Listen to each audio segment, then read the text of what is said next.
So hormones are very powerful substances. They're made in the body in parts per billion, parts per trillion. They are hugely impacting every single cell of the body.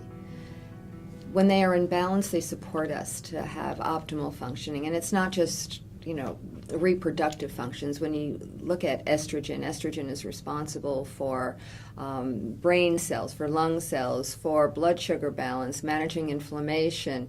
It gives many signals in the body. So we really need to understand that our hormones are impacting every aspect of who we are.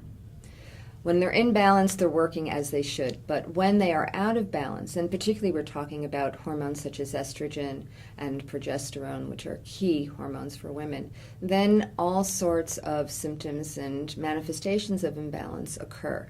The problem right now is that we live in a world that is highly estrogenic. This has never existed before in the history of humanity.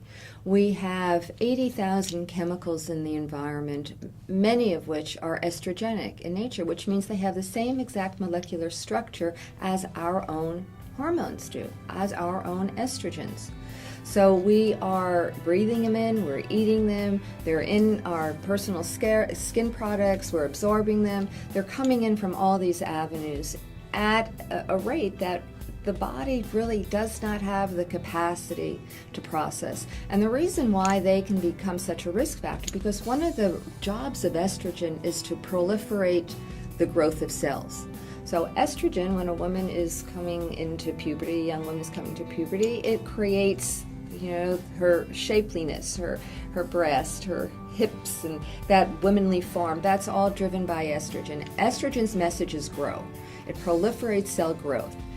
When it's done and produced appropriately, of course we get appropriate results. But if we have too much estrogen, if the balance is out of whack, then that grow message just keeps going and going. And if you happen to have cancer cells growing in your body, estrogen is like fuel to the fire. It will feed that growth.